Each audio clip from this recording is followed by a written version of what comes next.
This is the 10% Happier Podcast. I'm Dan Harris.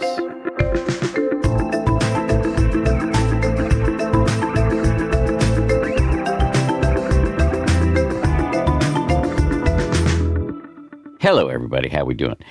So today we're going to talk about some Buddhist strategies for two deeply related and very, very common ailments: anxiety and overthinking. I've been struggling with both of these ailments ever since I can remember. And one of the people who's helped me the most in this regard is Joseph Goldstein. Regular listeners to this podcast will be familiar with Joseph and his very funny, very wise, down-to-earth style. But if you don't know him, let me introduce you. He's one of the foremost Buddhist teachers in the West. He's been my teacher for about 15 years.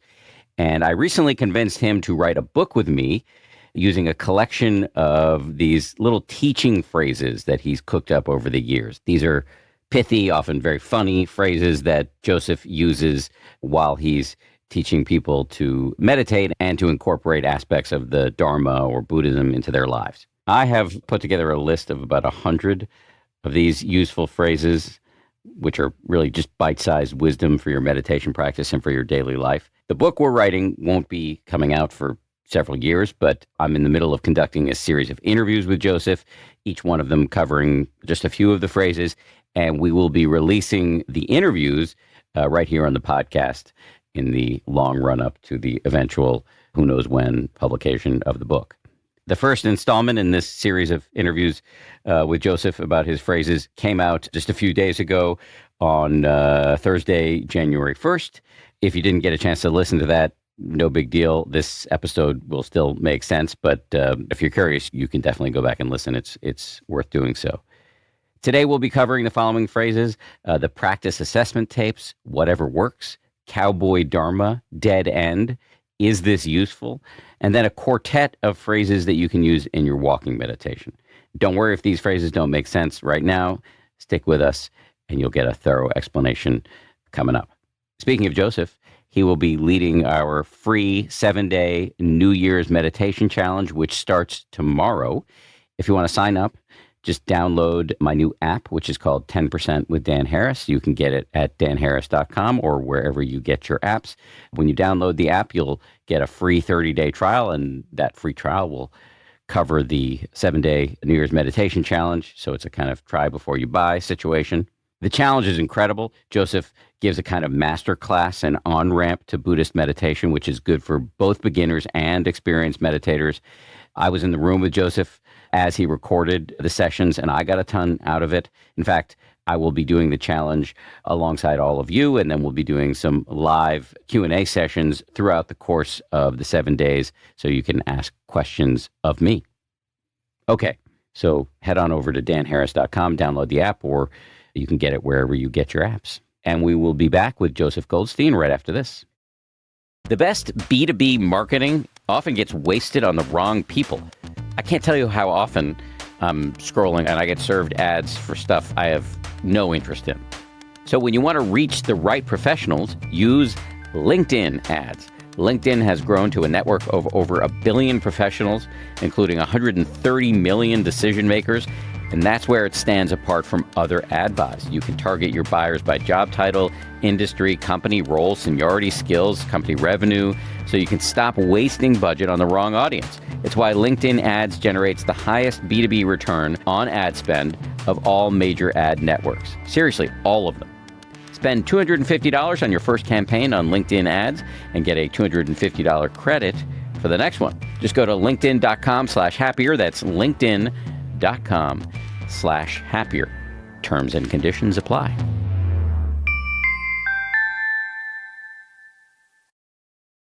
So let's start with a phrase you use while you're teaching meditation that I, as is my wont, completely rejected for many years before I adopted it as if it were my own. And the phrase is taken from the Buddhist texts, and it is, there is a body. You know, I didn't like it because it sounds like something you say at a crime scene. So I just, it sounded weird and clunky, but can you just talk about why you found it so powerful? First to say, it is a little weird and clunky. So I had just a similar sense of it. but I have found it really helpful. It's a phrase from the Buddhist discourse on the four foundations of mindfulness, which is the basic discourse describing mindfulness practice. So it's a very central core teaching. Can I just jump in on that for a second? A discourse, meaning the Buddha is said to have given a bunch of talks during his time on planet Earth. And those talks were then memorialized at first through the oral tradition and then written down many hundreds of years later. Yes. So some of these discourses have become more foundational than others. And so one of the discourses is called the Satipatthana Sutta. And the way we translate it now is the four foundations of mindfulness. In other words, four ways to establish mindfulness in your mind. So I'm just jumping in with some context. No, it's helpful. So this phrase, there is a body, is found in this discourse. And the whole sentence is, be mindful. Of course, this is in the Pali language, so the English translation. So the phrase says, be mindful. And then in the Pali equivalent of quotation marks, there is a body. And then to the extent necessary for clear knowing and continuous mindfulness. That's the whole phrase. But because that phrase, there is a body, is set off in the equivalent of quotation marks, it was Bhikkhu Analayo, who is a German monk, great scholar, great practitioner, and he wrote a wonderful book about the Satipatthana Sutta. He highlighted the fact that because it's in quotation marks, it almost serves, it's like almost the equivalent of a mental note or a label, that the phrase can be used to acknowledge something in our practice. So I started, when I first read that, that's interesting, because I had never used that before, or even highlighted that particular phrase. So when I started using it and applying it, there is a body as a way of beginning a sitting meditation. And then I extended it actually to the walking with some interesting outcomes. I saw that it did something very helpful in terms of being with the breath, for example, in a way that was very relaxed. Where we weren't manipulating the breath or forcing it. Because a common experience is that when people really focus down on the breath, if they get the instruction, okay, be with the in-breath, be with the out-breath, there can be, the suggestion is to narrow the focus just either to the nose or the rising, falling of the abdomen. But in that narrowing of the focus, that can often trigger a little over-efforting or manipulating, or some way we're interfering with the natural rhythm of the breath. So what I found by starting with there is a body, it created a larger framework on which to rest our attention. So rather than the narrowing to a particular point or a particular area in the body, this is taking the whole body. It's like a whole body awareness. There is a body. So just as a sidebar, that phrase, it's not a metaphysical statement about there is a body or there isn't a body. It's not about that. Although it does have some implications for that, which I'll mention later. So it's really just a way of guiding people as they're beginning a sitting to settle into a full body awareness. There is a body, and then holding that frame and becoming aware of the sensations of the body breathing within the frame rather than narrowing the attention. So there is a body, and we're feeling the whole body awareness. And then just within that easeful awareness of the whole body, we'll automatically become aware within it of the sensations of the body breathing. That really can help be with the breathing without interfering, without manipulating, without over-efforting. So in that way, it just becomes a good way to start and settle into the process of mindfulness of whatever's arising. And then within that same frame, the larger frame, there's a body, we may become aware of the sensations of the body breathing, but also aware of other sensations, aware of sounds, even thoughts or emotions can be seen to arise within that bigger framework. And it just creates a quality of ease and relaxation. And I'll just say that it's worth exploring, because for some people that will be helpful. Other people may not have a problem with zeroing in on the breath in a narrow way. So if we can do that without manipulating or without over-efforting, that's also a completely fine and helpful way to practice. So this just provides an alternative, and even possibly from time to time we go back and forth, just intuitively seeing, okay, which approach would be most helpful now. With respect to the walking, I find that phrase really helpful and very interesting.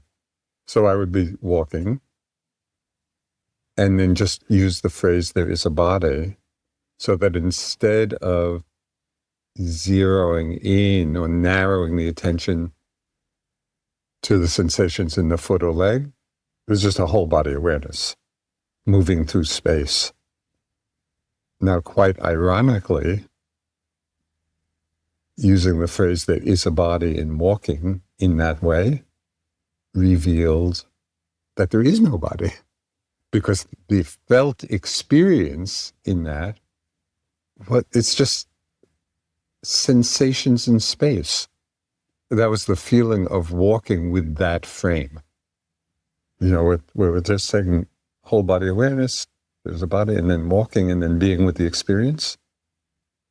It's just sensations in space happening, and the form or solidity of the body disappears.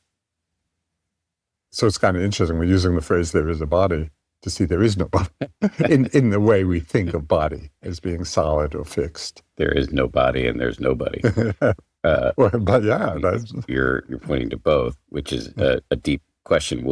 We'll come back to that in a second. We'll actually come back to the walking in a second, because using there is a body in the walking actually birthed a few more phrases, which we will get to, and I've made notes of them. But let me just stay with the seated practice of using there is a body for a second, because I want to do my thing of repeating it back to you and making sure I've got it, and by extension that the listener has it. So I could sit. This is actually a full meditation practice in some ways. I could sit and just use this phrase, there is a body, to gently attune my mind to all of these sensations that are with me all the time, that I'm mostly tuning out because I'm stuck in my head. I'm stuck in the swirling stories of my head. There is a body. It opens the door for all of these sensations that are naturally happening, being these signals that are being sent north, if that's even the way the mind works, from the body to conscious awareness, but mostly are being tuned out again because I'm marching through my to-do list. And then once you have that anchor, that frame, well, then actually you can start to kind of, in a light way, tune into almost anything from the feeling of your breath happening, maybe at one specific point, or maybe the whole continuum of the breath, from chest to belly to nose and back, or emotions and thoughts might arise. And from this home base of being anchored in body sensations, I can then turn my mindful attention to whatever else is coming up. Again, is that close? Yes. Okay. Yes. So another metaphor to use, it's kind of the difference between a wide angle lens on a camera and a zoom lens. And to really begin to explore how both of those perspectives can be integrated in our practice. And so sometimes we practice with a wide angle lens, where we're taking everything in. And then sometimes we change, like we go to a zoom lens, where we zoom in on a particular object. And it's interesting just to learn how to trust the intuition, really.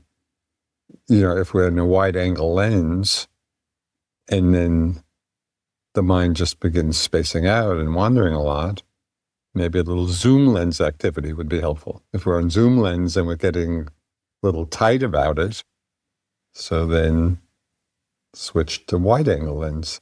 And so this is just an interesting way of exploring what aspect of attention would be most helpful at a particular time. Again, we're going to get to the walking meditation in a second, but as you know, I'm coming into these interviews with a set of phrases that I've collected just from knowing you for 15 years. One phrase that I did not put on the list that's coming to mind that we may or may not want to include, but I've heard you say this. I remember you saying it at the very first meditation retreat I attended with you in 2010.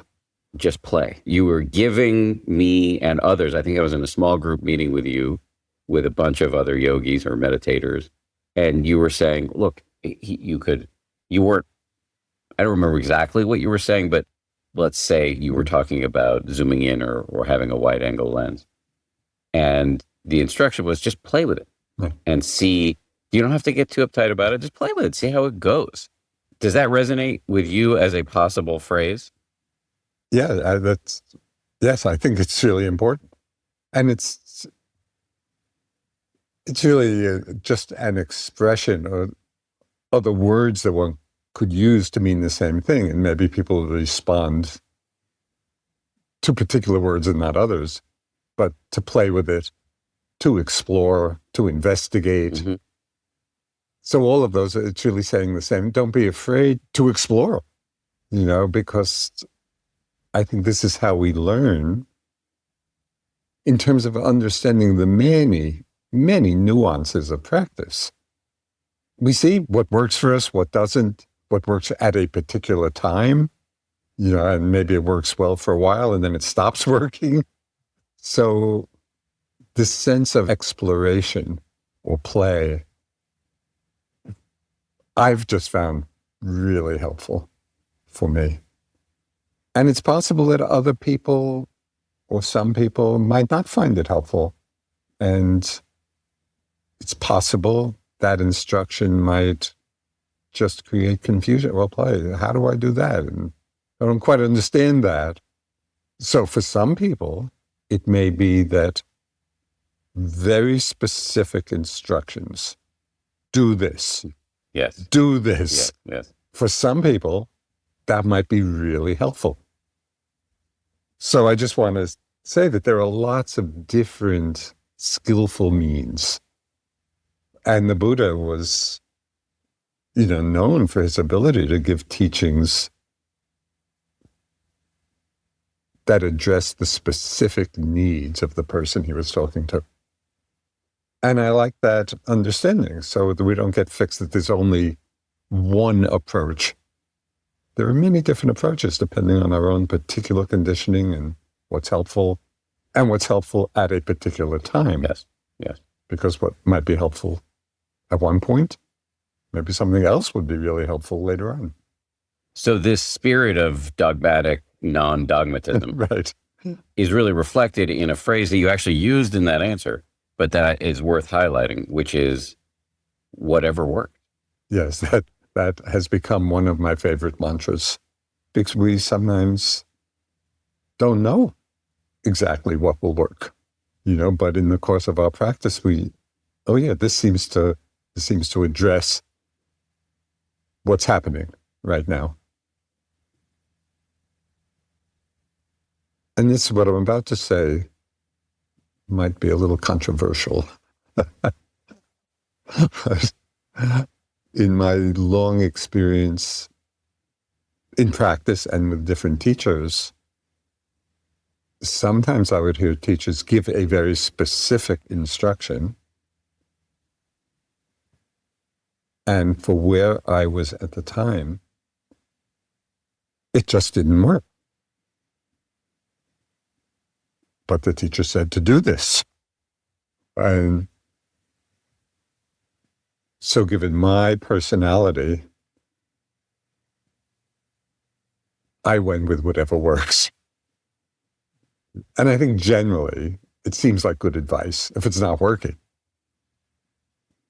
Either explore why it's not working, which would be its own interesting investigation, or see if there can be some adjustment to whatever the instruction is about so that it begins to work and begins to be effective for our own minds at that particular time. So are you saying that I can ignore you going forward? No, not you can. But I would like a full report on why it didn't work and what you found more helpful, so then I can steal it back from you and start using it with others. Yeah. This really does speak, and this is a digression, really does speak to a complaint that I get from listeners, customers, people that I'm giving speeches to, which is, it really sucks if you're serious about meditation and you don't have a teacher to work with. I have this massive luxury and privilege of being able to work directly with you. That is not something the vast majority of humans have. So what to do about that? A couple of things. One is, given the technology these days, there are a lot of teachings online that are a vast amount of teachings. So I'll just give one simple example, but one could extrapolate from this. Suppose one is struggling with one of the hindrances, desire or anger or sleepiness, and you don't have a teacher that you're working one-on-one with that you could discuss it with, but you realize, I don't have a handle on this yet. It would be very easy to go online and, just as a public announcement, there is a website called Dharma Seed, one word, dharmaseed.org. And this is an organization which has the recordings of thousands and thousands of Dharma talks in the Vipassana tradition, insight meditation tradition, from many, many, many teachers. So it's a website where you can access all of these talks very easily, either by teacher or by topic. So, for example, if one is having a problem with sleepiness, or anger or whatever, one could go on this website, look for talks by topic, and listen to a whole range of teachers talking about how to work with that mind state, which is not that different than having a one-on-one with somebody. Because in these Dharma talks, there's often very specific suggestions for how to work with these different common problems. So I think there are ways for people who really are interested and want to take their practice deeper in these ways, I think the resources are there. I think Dharma Seed's great. And yes, dharmaseed.org, you can just go onto the website and search by topic. and there are all these talks there, Dharma talks, meaning that's the term of art in the Buddhist tradition, where every evening on retreat, one of the teachers will give a talk for an hour about aspects of the Dharma. How comfortable are you advising people to ask ChatGPT or some other LLM about problems in their meditation? You were reading my mind, Dan, and I was sitting here thinking, do I want to bring this up? I didn't know whether we were getting into first territory. I have found ChatGPT and other AI platforms to be incredibly helpful with Dharma questions and Dharma responses. I've asked it a lot of questions, some, very basic just to see what it says, some rather esoteric Buddhist questions. And I've been amazed at how both accurate and clear and comprehensive the answers have been. So as all of these platforms say,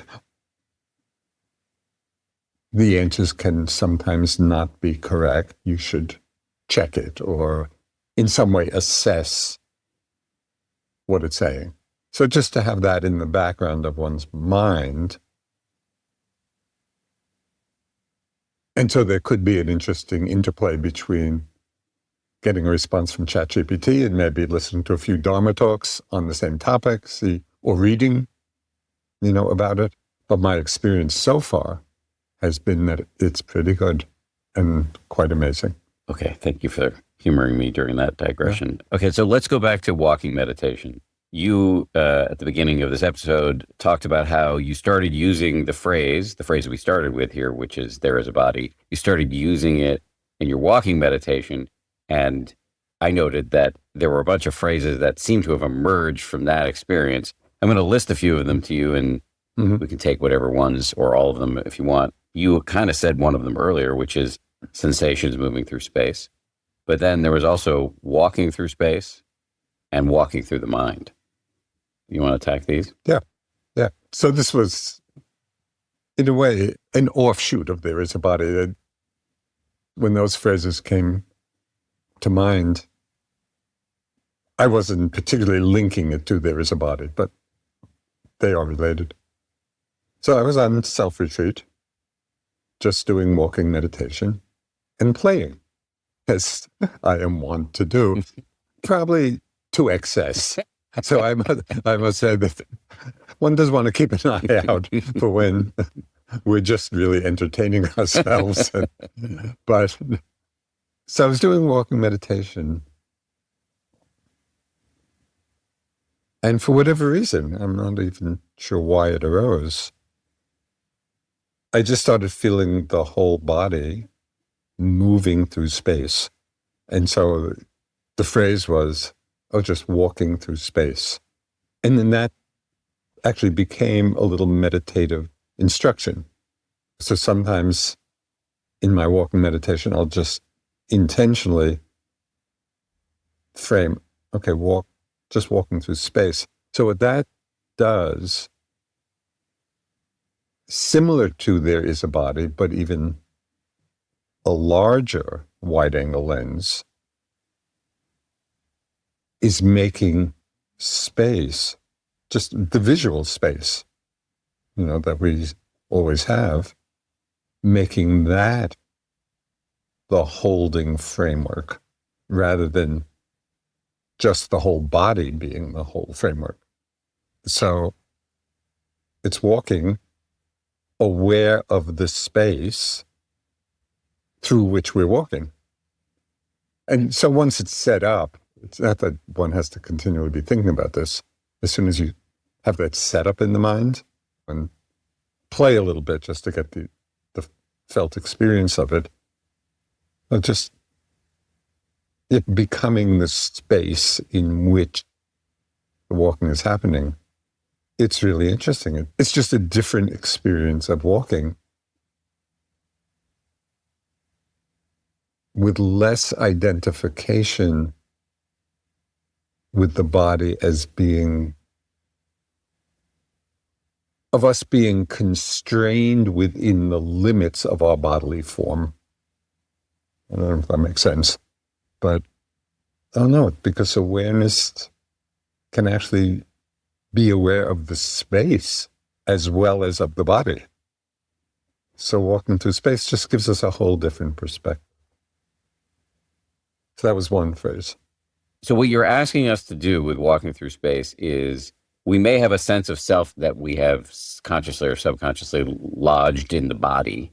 This is me. I'm me in this body. What you're saying is to kind of like, and I'm using this tongue in cheek, like astral project that sense of self. And this is a leap, and we should all play with it. It's a little weird, but I found it to be very interesting to just get a sense of our awareness being lodged in the infinite space through which we are walking. Okay, first, just one little clarification. Some teachers do, I don't know if they're talking or teaching about this specifically, this little exercise, but it's in the ballpark. And they will use the term infinite space. I don't like to use that term. Okay. Because when I'm doing this, how do I know if the space that I'm experiencing is infinite or not? It kind of gets you into a either physical or metaphysical question, a physics-based question. Yeah. And so there's some space here. Let's occupy that. Yeah. That just feels more down to earth. That it lands actually for me. It makes sense. Okay, so there's walking through space, and then again, just in this basic open attitude of interest and exploration. So I was doing that for a while, and then. Again, quite spontaneously, just the thought came about lucid dreaming. And it's something that's, for lucid dreaming is when it's night, it's sleep. You're dreaming, and there's the ability to be aware that you're dreaming as you're dreaming. And then you can manipulate. Well, that always interested me, particularly because, oh boy, I could do a lot of interesting things if I can manipulate my dreams. So I've tried a couple of times, not very systematically, but I got some books on it. I'd like to learn this. What was your goal? Rob a bank? Whatever, fly into the air, or you could do anything in a dream. That might be your fantasy. Right, total projection, not even astral. So I started playing with it very unsuccessfully. I never got very far with it. But anyway, this thought came, lucid dreaming. And, what would it be like just walking as if in a dream? Because one of the phrases in these books on lucid dreaming suggested to use as a way of cultivating the ability was, as you go through the day, just to repeatedly ask the question, am I dreaming? Just to kind of get more familiar with the interplay of dream state in the wake. So then that thought came to mind, maybe let me just play, I'm walking in a dream. So from walking through space, walking in a dream. What was interesting was the shift of perspective, which is a little hard to describe in terms of what the shift was, but it was the beginning of having the frame be the mind rather than physical space. Right? If I'm just walking in a dream, so it's the dream state which became the frame, and I could just experience myself, whatever that experience was, of walking through a dream, walking in a dream. And then the third one was where I saw where this was leading. I just ended up with, I'm just walking through the mind. And again, that was a very different feeling than walking through space. And I'm not suggesting any of these necessarily have any profound philosophic meaning, although maybe they do, and I'm not even aware of. For me, they were just different, interesting experiences that one can have as we change our perspective, that the particular perspective we bring to what's happening in one way or another is limiting because it's highlighting one perspective over the potential of many different perspectives one could take.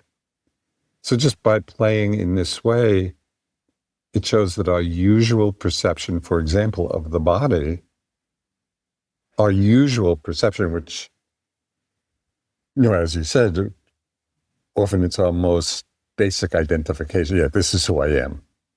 I'm the body. And we have quite a fixed notion of what that means. So playing in this way, it shows, the same experience of walking can be experienced very differently depending on the framework we're using. First, I'm just starting, there is a body. And then, walking through space, walking in a dream, walking through the mind. And each one had a very different flavor. And so we realize that our perceptions are always conditioned by the framework that we're bringing to the experience. So it loosens things up a little bit. And by extension, then, this can really start to, we might say, unpack or explore the very notion of self. And as we've said, a very strong sense of it is identification with the body, but it's also identification with thoughts or emotions. That the whole sense of self and the very central and profound teaching of non-self in the Buddhist teachings, we can begin to explore just what that means and begin to loosen some of the identification we have, whether it's with the body or with thoughts or with emotions, or even with awareness itself, because that identification also creates a strong sense of self. By playing with these different perspectives, we loosen up our attachment to any one of them, saying, no, these are just different angles on things. And so the core notion of a stable, substantial self begins to dissolve a bit. And we realize our experience is always in flux and flow and morphs from one perspective into another. So this is just one help in loosening our attachment to the concept or strong view of a fixed self, fixed I, that's at the center of everything. So would it be safe to say that this discussion around whether the self is quote unquote real or not, it's a whole long discussion. We'll probably do it on another podcast. But for now, the thing to know is that there are very practical and healing aspects of just learning to call this subconscious sense of a solid self into question, because we so often have a thought or an emotion and we think it's ours. Yes. And it feels monolithic and personally monogrammed and non-negotiable and inevitable. But doing these exercises, as weird as they may sound, walking through the mind, walking through space, can jar you out of this habitual way of being, so that the next time you get angry, you might notice, oh yeah, well, whose anger is this? And do I need to follow its shitty instructions? Yes. Perfect, Dan. But I like the phrase, you just said something which I really like. I can't remember the whole phrase, about monogramming What did you say? Personally monogrammed? Yeah. Monolithic and personally monogrammed. Yeah. Yeah, I love that. Like with all our experience, we personally monogram each one. That's great. I'm going to steal back from you. Wait, so you're saying that one of my phrases could make it into this book? Yes, I like it. I like it. All right. I'll make a note of that one. No, that's a good one. Coming up, we'll talk a little bit more about Joseph's phrases for walking meditation, and then you will hear about a humiliating and very funny video that my son made imitating me. I want to make sure that we're working off the same list of walking phrases because I have 4 and you have 3. You listed before walking through space, walking in a dream, and walking through the mind. But I have one that goes before any of those, which is sensations moving through space. But that one was a result of the other phrase, there is a body. Yes, but it's still a phrase. I in my walking meditation will often just note sensations moving through space. So I think once one has the experience of that through the phrase there is a body, or not, maybe some people just connect sensation in space right away, but I found as a setup for that experience, the phrase there is a body as one is walking, yes, just leads one right into that experience. Yes. Yeah, no, so then you don't have to go through the whole, just the shorthand, sensations in space works well.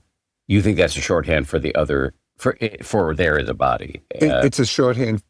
It's just a direct way of getting to the experience without having to set it up to get to the experience.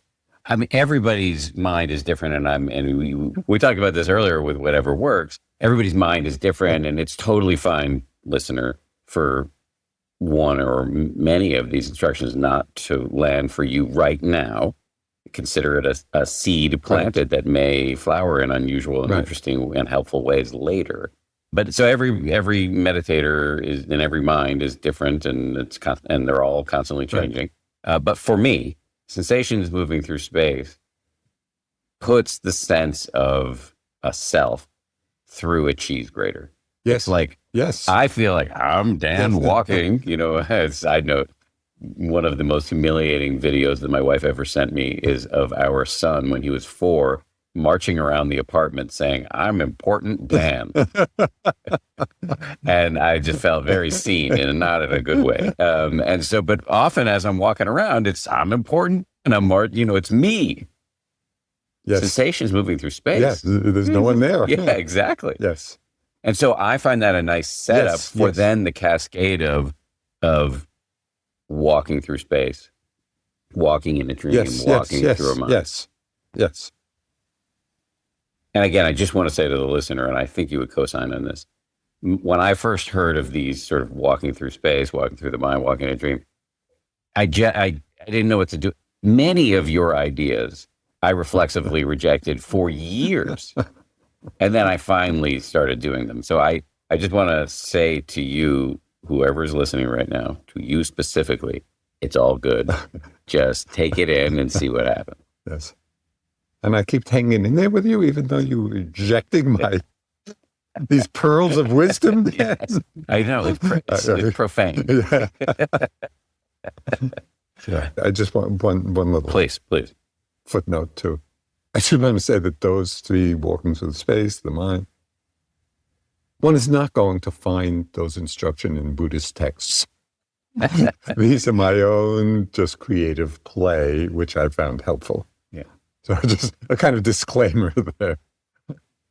Unorthodox, quite literally. Yes. Yeah. So I wouldn't want people to think, oh, well, I looked all through the discourses. I didn't see this anyplace. Duly noted. Okay, so let me ask you about a kind of very down-to-earth, if people are tired of the whole walking through the mind and walking through a dream thing, a very down-to-earth problem that we meditators often have, which is striving and constantly questioning, am I doing it right? How am I doing? Am I making progress? And so you have a couple phrases on this that are really, really helpful, have been helpful for me. I'm going to start with a term you use a lot, which is the practice assessment tapes. Right. In other words, are we running? Actually, I'm going to shut up. Can you talk about what you mean by practice assessment tapes? Yes. It is a very common tendency where we're continually assessing our practice. How am I doing? Is this right? I'm not doing well. I am doing well. Whatever. And the mind can really get caught up in this frequent evaluation of our practice as we're doing it. So I can just give two examples of this, one from my early childhood and one from more recent practice. So the early childhood story, I don't know, I was 8 or 9 years old, and I was planting my first and what turned out to be my last garden. But, I was just a young kid and excited, and, so I prepared the beds and I planted the seeds, and I was just, a kid. I didn't really know what I was doing. But anyway, I do all this preparation, water it, planted some carrots, and then, over time, they began to grow, and the green, I don't know what you call it, the green tops of the carrots pushed through the earth, and they were coming out, and they were growing bigger. And I just got so excited. I would pull them out to see how the carrots were doing, which obviously is not a great gardening technique. But it was like that. It was like, oh, how is it doing? How is it doing? So that was my first experience of that tendency. More recently in meditation, this goes back quite a few years. I was in Burma for a couple of months, and I was doing intensive metta practice, loving kindness practice. So that's what I was doing all day long. And, as the listeners may know, one way of practicing this is by the repetition of certain phrases. May you be happy, may you be peaceful, whatever phrases one, selects. So I'm spending day after day, this was a couple of months, of just repeating the phrases. And I began to notice very often, oh, how am I doing? Am I feeling more metta? Am I not feeling more metta? Is the loving kindness growing? Is it not growing? And of course, that just interrupted the momentum of the practice and letting it grow organically. Organic vegetables, organic metta is a good thing. Let's go organic, letting the process unfold. So it's just very helpful if people are noticing these practice assessment tapes where they're always evaluating how their practice is going, just to practice becoming more cognizant of that. And if it really is a frequent arising in the mind, to really become mindful of it arising so that one is not caught up by it. And one can see it just, okay, there's thought arising and letting it go. Now, it's not to say that kind of practice assessment is never useful, because, at different times we have talked about balancing right effort. So am I too tight? Am I too loose? So there are times when that kind of assessment can just be a good check. Okay, do I have to tighten things up a little bit? Do I have to loosen things, relax a little bit more? So occasionally, just taking stepping back a bit and seeing the quality of the mind as we're practicing can be helpful. It's when the pattern becomes neurotic, when we're just over and over again judging the practice, judging ourselves. That's when it's really not useful at all and a hindrance. How do you know when you've crossed the line between healthy assessment of how am I doing right now to neurotic? Two things come to mind. One is the frequency. If every 5 minutes you're, oh, how am I doing? If you're pulling up one carrot after another, so that could be an indicator. It's too frequent. like that kind of assessment intermittently could be helpful. And one would just have to experiment and see, as we're doing this, is it done out of interest rather than judgment? Mm-hmm. So there's a different mindset involved. And as I say, frequency of it happening and noticing the quality of the mind with which it's done, you can tell pretty quickly. This is getting more to the neurotic side, just an old pattern. And going back to something we discussed over time, just asking the question, is it helpful? We might find, at times it's really helpful, and at times it's really unhelpful. And so that would be an interesting thing to notice. Coming up, Joseph's antidote to the practice assessment tapes and a thorough explanation of the meaning of cowboy dharma.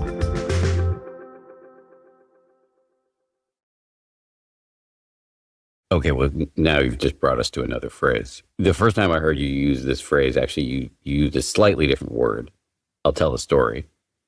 My first meditation retreat, 2009, Spirit Rock Meditation Center on the West Coast. We're doing this interview at the sister center, the first center, the predecessor center, the Insight Meditation Society. But I met you when you were out in California teaching. And it was the second to last day, I think. I'm amazed that you can remember this. Well, I wrote it down, and this scene is in my first book. Oh, okay. So this is tattooed on the mind. You were saying something like you might notice, we're almost done. So we're on day 9 of a 10-day retreat. You might notice your mind is returning to thoughts of things you need to do when you get home. But you said you try to let those go, try not to follow that train. And I raised my hand from the back of the room and said, but don't I, if I miss my flight, that's a real thing. Like, well, so shouldn't I think about that? And you said, on the 18th time, you're running through all the horrible eventualities of missing your flight. Maybe ask yourself the question, is this useful? You didn't say helpful. You said, is this useful? Yes. And so what I think you're saying here is this question might be a good antidote to the practice assessment tape. Yes. It would be very helpful, I think. And it generally is, it's a useful question, because we can get so frequently lost just in endless thought loops about one thing or another. And we think it's important that we keep thinking about it.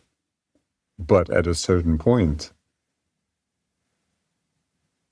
it shows how ridiculous the mind can be. Because clearly, at a certain point, it is not useful at all. So I think that is a really helpful question. I mean, it's a helpful question in circumstances, as you just indicated, that span way beyond whether you're running the practice assessment tapes. Yes. Is this useful? Is great for garden variety daily anxiety. Yes, absolutely. How much worrying should I be doing? Right. And have I passed the point of diminished returns? Yes. And what's interesting is how seductive certain patterns are, like worry, for example. It's very common that the mind just starts worrying about potential eventualities of something or other. And we can get really caught, and be living in that field of worry and anxiety and fear. And worry is one of the classical 5 Buddhist hindrances. So it's acknowledged as being a powerful and very seductive tendency in the mind. So in addition to bringing in the question, is it useful, to really highlight being mindful of the worry thoughts as they arise and naming just as they arise. First time, oh, worry, worry. So that instead of being lost in it from the get-go, we become aware of it as another arising of thought. And it may not be right as it arises, but to practice becoming mindful of it much earlier on. Mm. So that's a little different and a more immediate meditative approach to it. So we're not even going the 18 times thinking the same thing. We're just learning to recognize worry as a particular thought pattern and keeping an eye out for it, because to the degree that we practice that, then at those times when for whatever reason we are carried away for longer and we come back to, well, is this useful? If we've already practiced recognizing and letting go of the worry pattern, so then when we say, is it useful, it'll make it much easier. Okay, I let this go. So these two levels of working with it work together. Okay, my mind is going in a couple directions. One of them is a phrase that I think actually, another of your phrases that I think might be helpful for anybody who's interested in doing what you just said, which is catching the worry before the 18th time. I'll come to that in a second. So that's sort of a more meditative, technical question that I think could be supported with yet another of your phrases. Before I get to that, though, I think some worriers in the audience. Warriors, not warriors. Yeah. Yes. Yes. So some worriers in the audience who think of worrying as their kind of warrior practice. Like, I need to do this. And I spent much of my life and still have some vestigial feelings in this direction. I spent much of my life believing that, as my father said, the price of security is insecurity. And this is where this gets quite subtle, in my opinion. A certain amount of worrying, or you might just say thinking carefully about the issues in your life, does make sense. It just very quickly crosses the line from what I sometimes call constructive anguish and useless rumination. And so what I find is that this question, is this useful, is like a thresher separating wheat from chaff. Yes. And the wheat is a very small part of the plant. The rest is chaff. Yes. And so, yes, does this land what I'm saying? Yes, absolutely. Okay. I think it's not the worry aspect that's useful. I think it's the consideration of the situation and seeing what the wisest course of action is useful. And the Dalai Lama gave one teaching, and it may come from some classical text, I don't know, but I remember reading where he's talking about the uselessness of worry. And he said, if you're in a situation that needs addressing and there's something you can do about it, why worry? And if there's nothing you can do about it, why worry? So the worry part is extra, because the worry implies a kind of anxiety or fear, perhaps. That's over and above just the bare facts of the situation. Oh, I need to get to the plane on time. Okay, what do I have to do to get there on time? One could address the issue potentially without worry, just with a sense of, oh, this is what I do. And then you could even, oh, well, what would happen if kind of my taxi doesn't come on time? Well, in that case, I would do this and this. So I think the mental quality of addressing the issue, we get caught in worry when, and commonly, so like we all do it at different times, but that there is another possibility of just assessing it in as clear a way as possible without that inner anxiety. So we can think clearly and even get into contingency planning Yes, yes. without having the kind of anxiety goggles Yes, on that yeah, color the exactly. whole thing, Exactly. make it fraught. Yeah, yeah. And to say that this would take some practice because the worry gene, I think we all inherited it.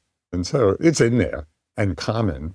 So again, it's taking interest in just how the mind is working, and beginning to parse out the different components of a particular situation and seeing what's needed or useful or helpful and what's not. And when we can get into looking at our minds in this way, we begin to see that, oh yeah, maybe I could let go of some of the worry part and then just deal with the situation and with clarity. Okay, so we've just been talking about kind of how to deal with worry or anxiety in a free range way, like as you're moving through your life. But you also, before, were talking about a meditative approach to really tune up your mindfulness so you're catching the worry before you're on the 18th time of wondering how's my meditation practice or what's going to happen if I miss this flight, et cetera, et cetera. And that brought to mind for me one of my most favorite Joseph phrases, which is cowboy dharma. What does that mean? Yes. So, again, I'll tell the background story to it. So this is something that happened, I don't know, maybe quite a while ago, 15 years ago, 20 years ago. I was on a 2-month self-retreat with a couple of friends. We had rented this really nice house at Cape Cod, and it was beautiful. And each of us were doing our own self-retreat. And that was a time in my life when I was having periodic back problems. So as I was sitting, I began to feel my back going, just becoming really uncomfortable, and feels like it was going out a little bit. So I thought, well, maybe I'll just go for a chiropractic adjustment, which outside of retreat, I had done, intermittently when needed. And it always seemed to be really helpful. And so I thought, I'll just go get an adjustment and then practice will go smoother. So I did. It turns out, for whatever reason, I have no idea why it happened, because it was just kind of an ordinary adjustment that I had many, many times before. For whatever reason, and it may have been because my energy system was so open, because I had been practicing for a month already. That's the only explanation I can give for what happened, which was I had this adjustment, and basically my body went into shock and froze. Oh, wow. It was terrible. It was just terrible. I knew something bad had just happened. So I go back to where we were staying, to the house. I can't express how terrible it was. I mean, it was just, it's like my back had gotten locked into some really uncomfortable and painful situation. There's still a month left of the retreat, so I was trying to continue practicing in this way. But the thought pattern that kept coming up as I was sitting with all this and thinking about what had happened and the condition I was then in, the thought that kept coming was, Joseph, how could you have been so stupid as to go get an adjustment in the middle of a retreat? And because I was in the midst of the consequences of it, that thought felt completely justified. Yeah. How can I have been so stupid? And then that thought would lead me down half an hour of rumination. This was like my anguish retreat. Anguish was the word that best expressed what I was going through. But that thought kept coming because I was in the middle of it, in the midst of it. Oh, how could I have been so stupid? And then gone. So it took me a couple of weeks, I think. Can't remember exactly now. It's been years ago. But I think it took me a while to realize that thought was taking me down this trail of anguish, because the thought was so seductive, because it was true. If I gave it any airtime at all, I was gone. It so completely seduced me into believing and following and then ruminating. No airtime at all. So that's when the thought came, which I just named afterwards, but Cowboy Dharma, in not giving it any airtime at all. It's like I had a mental image of just taking my 6-shooter and shooting it out of the sky. The first thought, how can you? No airtime at all. It really worked. I mean, it was amazing, just that after some time, that thought would come, and I wouldn't give it airtime, and my mind settled back. I was still super uncomfortable, and I knew this was something big that I would have to deal with. But my mind basically just settled back into a more peaceful state. And very interestingly, I had a dream reflecting that shift, powerful dream, which I still remember. It was just green hills, and it's surrounding this pond or lake. And there was this beautiful horse in the lake that in the dream, it leapt out of the lake onto the green grass and sunlit hills. And that's what it felt like. My mind had leapt out of the murkiness of how could I have been so stupid into a more expansive, open, okay, this is what happened. So Cowboy Dharma is when there are certain patterns that just are so seductive to us, we cannot give it any airtime at all. So that's when take out your 6-shooter, shoot it out of the sky. And one necessary frame, it has to be done with a sense of humor. Otherwise, it's aversion. Exactly. Yeah. The image, to me, is a humorous image, Yes. and that's why it works. But that component is really important, because if we do it with aversion, it's just feeding it. It is 6-shooter needs to be a Nerf gun. It can't be, you're trying to get rid of this thing. It's like, no, I'm just being mindful. I'm just seeing it for what it is without being owned by it and inhabiting the thought. Yeah, well, it's a little more than that, I think. There's more an active sense of abandoning the thought. So abandoning doesn't imply aversion. It implies not being caught in it. The abandoning is letting go of it in a way so for that period of time, it's not there anymore. It's not that we're just watching the thought from a more mindful place, which in a less seductive thought may work. Mm-hmm.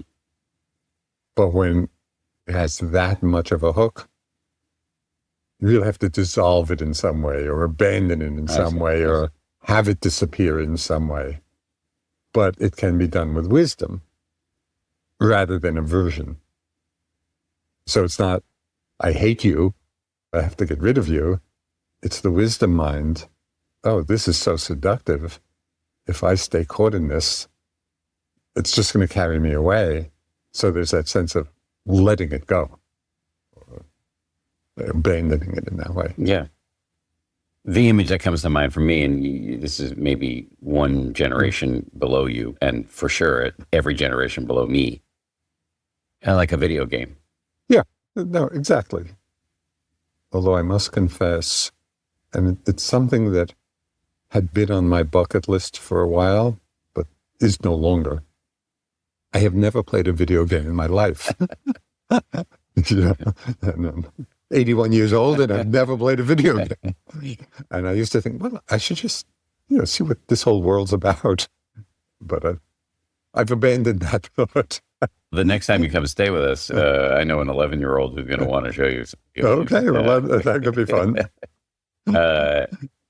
Yeah, I had an experience here. So we're sitting in your living room, which is in your house, which is on the grounds of the Insight Meditation Society. And I've had a few meditation experiences here where the analogy I sometimes use is when I'm completely drowning in a thing, it's like I'm trying to water ski, but I'm actually like being dragged by my head by a motorboat through a lake.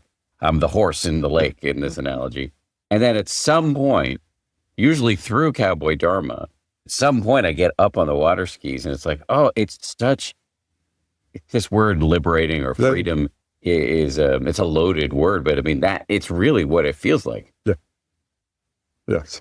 This thing has been tormenting me. Yes. This doubt about whether I'm practicing correctly or this, I want to get out of this retreat because I want to go play video games with my son or whatever it is, it's been dogging me. And as soon as I can see it mindfully and abandon it, but with extreme prejudice, friendly prejudice, you're not in it anymore. Right. Massively free. Yes. So this notion of abandoning is kind of leading me to one last phrase. You actually quickly mentioned this phrase at the top of our first episode in this series. So at the top of the last episode we did together, and it is dead end. Does that seem apropos to you to talk about this phrase as a coda to this episode? Yes. So this goes back quite a few years of my practice, but I was going through a phase where there was just a lot of sensual desire and sensual fantasies just coming up. And of course, on a certain level, they're very pleasurable. And so I was just getting caught up in them again and again. And I tried all my usual techniques, desire, wanting, but nothing was unhooking me.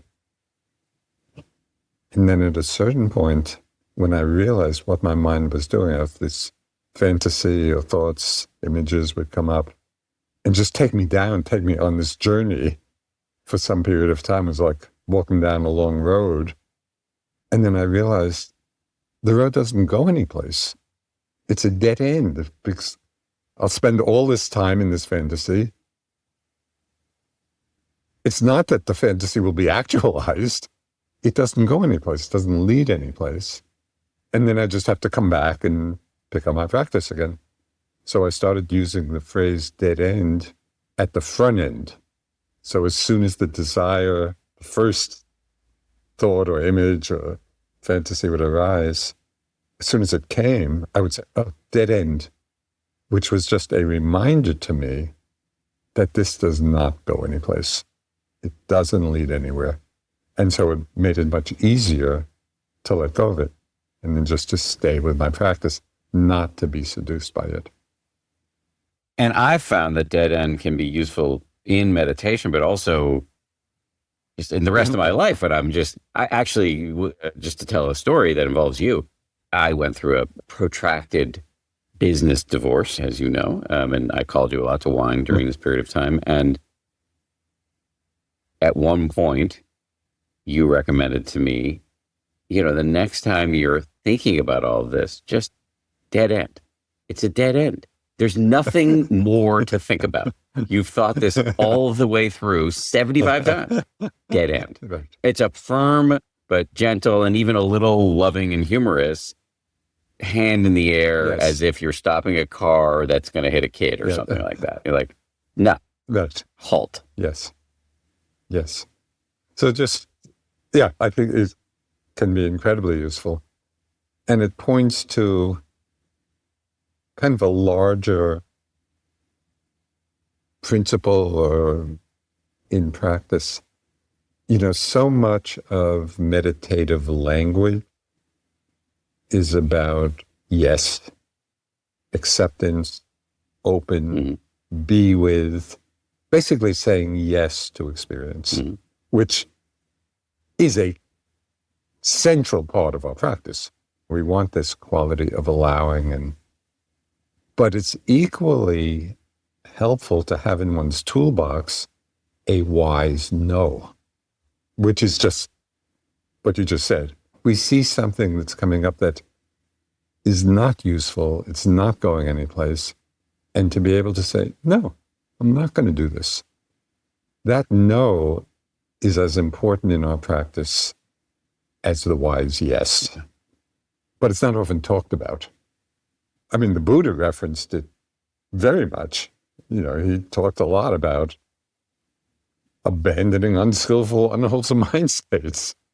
It just reminds me of the analogy, and I have no direct experience of this, and you do, but I think of, raising kids, and if you never said no to anything, it'd be a little monster,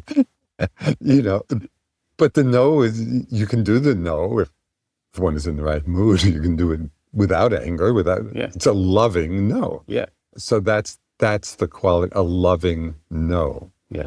At certain times is really important and very effective.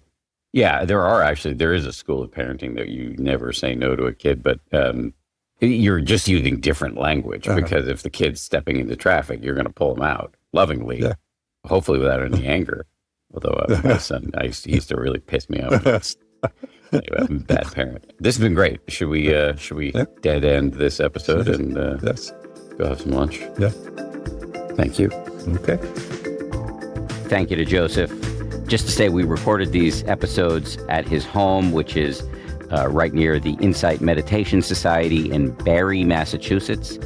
And we did indeed go have lunch as soon as we finished the conversation. Lunch is always a good idea. You know what else is a good idea? Joining our free 7-day New Year's meditation challenge led by Joseph himself. It starts tomorrow. You can sign up by downloading my new app, which is called 10% with Dan Harris. You can get the app by going to danharris.com or just going to your friendly neighborhood app store. When you download the app, you'll get a free 30-day trial, which will cover the 7-day meditation challenge, which again starts tomorrow. It's a try before you buy situation. The meditation challenge is amazing. Like I said, led by Joseph. It's an amazing on-ramp to Buddhist meditation. Come check it out. Finally, thank you very, very much to everybody who works so hard on this show. Our producers are Tara Anderson and Eleanor Vasili. Our recording and engineering is handled by the great folks over at Pod People. Lauren Smith is our managing producer. Marissa Schneiderman is our senior producer. DJ Kashmir is our executive producer. And Nick Thorburn of the band Islands wrote our theme.